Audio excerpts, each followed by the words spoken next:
waadan salaamay khiyaarta waxaan rabaa inaan kaga sheekeeyo safarkii igu dheeraa iguna adkaa oo aan abid shaqo ku tagay waxaana isku maray laba dal South Sudan iyo Sudan oo daris ah waxaan ka bilownay caasimada Juba dalka South Sudan waxaan qaadanay diyaarad yar oo aad u yar xataa ka dhex arkaysid pilotka gudaha diyaaradda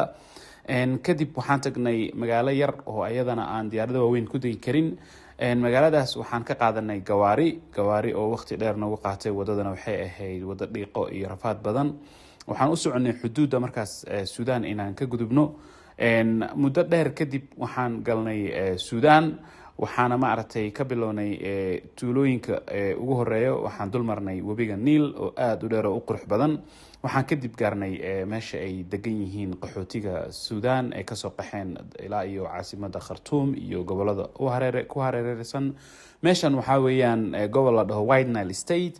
waxaa badanaa yimid dad Sudanese ah iyo dad South Sudan ah oo maaragtay iyagana maadaama ay u dhowdahay xuduudda South Sudan ay ku soo qaxeen oo horaan dalkaas u joogay waxaan waraysi dheer ka qaadnay dadkii meesha joogay meelo badan oo maaragtay ay ku kala nool yihiin qaxootiyadan tagnay kadibna waxaan ku soo laabanay helicopter oo markii ugu horeysay oo helicopter soo raaco aad ay u cabsi badan tahay wana qayli badan tahay dhagaha wax lagu gelinayaa headphones oo ka celinaya qaylida